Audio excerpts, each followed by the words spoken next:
Hola chicos, muy buen día. Hoy vamos a la clase de artística y veremos la comunicación visual. En la comunicación visual es como la comunicación que tenemos nosotros. Simplemente que acá es a través de qué? De una obra artística, así como vemos en la imagen. Ahora hay una difusión, un receptor de diferentes mensajes donde participa quién, el emisor, el receptor, el mensaje, el código, el medio, el canal y la referente. La comunicación en el arte. El proceso de comunicación en el arte se desarrolla entre el artista y quién y su obra. El espectador que recibe el mensaje en el proceso de la comunicación. Asimismo, hay que considerar una serie de elementos para realizar la percepción, el análisis y la apreciación de una obra de las artes, considerando las dimensiones semióticas, la comunicación visual. Entonces, primero hay la primera parte está quién, entre el artista y su obra, y después va a haber un espectador que va a ser el receptor que recibe el mensaje de la comunicación, pero aquí tiene que haber ciertos elementos para nosotros poder comprender o analizar una imagen o analizar una obra artística. Las categorías y funciones. Existen 3 categorías de comunicación humana. La primera, que es la conversación, es la que tenemos siempre a diario.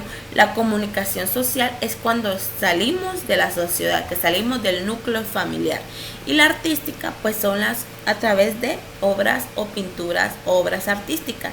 En las obras artísticas se divide en 2 grandes grupos. La comunicación visual estática. ¿Cuáles son? Las imágenes. Si las formas y las imágenes son fijas, o sea, las estáticas son las imágenes, las pinturas, las que son fijas. Y la comunicación visual dinámica son animadas, o sea, los videos, el cine, el teatro. La descomposición de un mensaje visual. En el entorno, como el lenguaje plástico, hay un conjunto de elementos que reciben como mensajes visuales en un contexto natural. En el urbano se perciben formas, colores que estimulan los sentidos, especialmente la visión. El lenguaje plástico se materializa en las representaciones de formas empleadas según criterios de la gramática visual. Los elementos del alfabeto y la sintaxis. La información puede ser casual en el caso del entorno o interpretación del lenguaje visual. La expresión puede estar condicionada cuando es propia de un sistema de comunicación. Por ejemplo, la televisión, la publicidad, la imprenta, ser libre o individual, cuando se trata de las formas en las artes plásticas. En las artes visuales tenemos que tener un conocimiento, por ejemplo, el soporte, la textura, la forma, la estructura, el módulo, el movimiento. Tenemos que tener un lenguaje plástico, artístico, para poder nosotros descodificar una obra teatral. Hoy vamos a hablar sobre la metodología y la lectura de la imagen. Para leer una imagen se debe tener en cuenta un primer nivel al que se le denomina significante o forma física del signo. Es un signo que se refiere al valor informativo del mismo. Ahora, ¿cuál es el segundo nivel? Por ejemplo, tenemos este pez. ¿Y qué significa el pez? Entonces, el segundo nivel es el significado del signo, o sea, la denominación connotativa o valor asociativo emocional polisémico relacionado con quién, con el significante, o sea, con el signo. ¿Qué representa este signo?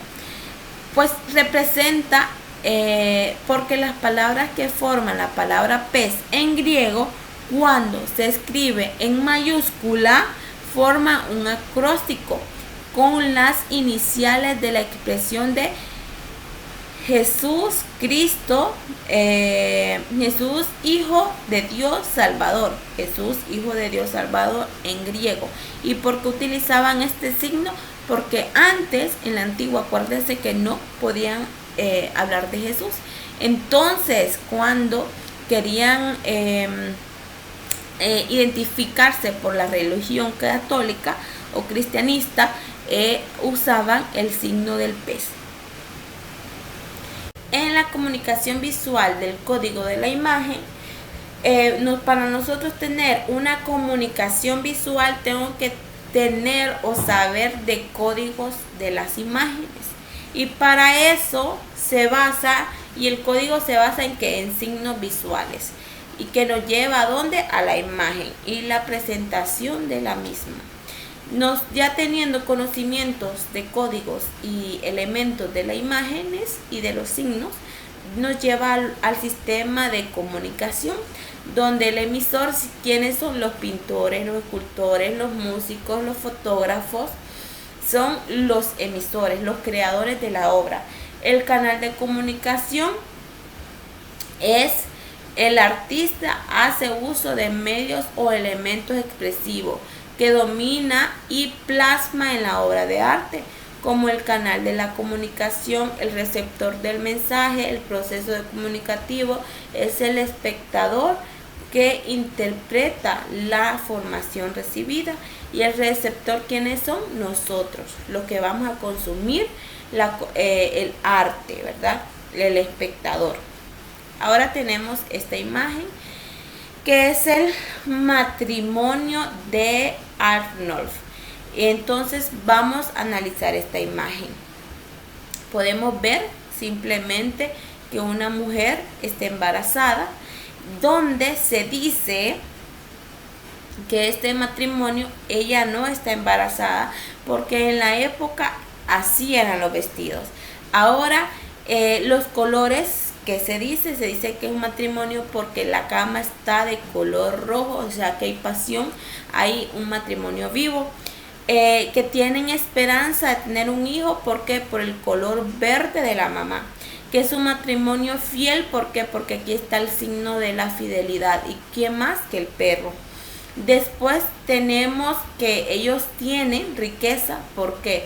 Que ellos tienen de riqueza, ¿por qué? Por este objeto que se plasma, que es de oro, ¿verdad? Que sería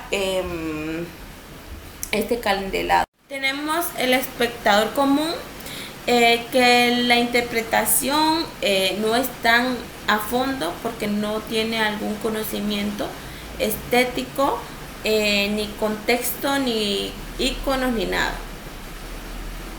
Después vamos a lo que son el espectador creador activo, que es a partir de la apreciación de las obras de arte es capaz de desarrollar una nueva.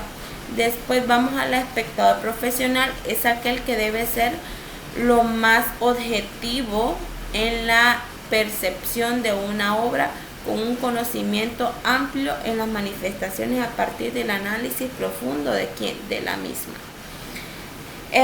Tenemos esta clasificación de los signos, donde está la primera, las señales.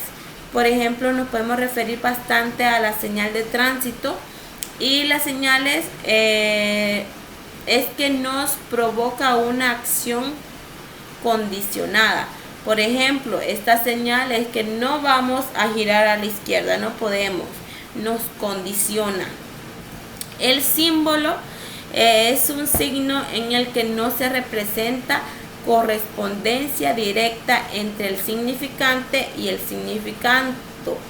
El significante es la paloma, y yo puedo decir es una paloma, pero ¿cuál es el significado de esta paloma?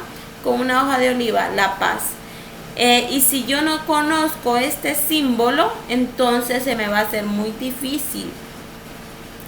Por lo tanto, tiene que haber un conocimiento previo. El indicio es un signo incompleto cuyo significante sugiere alguna cosa sin llegar a expresarla de forma directa. Por ejemplo, Un indicio de que va a llover es que se ponga nublado. Un indicio de que ha venido gente son las huellas. Un indicio de que alguien comió son las migajas. El icono. Pues el icono es el significante, representa directamente el objeto. Yo este objeto, este icono que está aquí, yo sé que es WhatsApp. Directamente es WhatsApp. La diferencia entre el icono y el símbolo es que yo tengo que tener, el símbolo tengo que tener un conocimiento previo y el icono es directo. Yo miro ese icono, yo sé que es WhatsApp.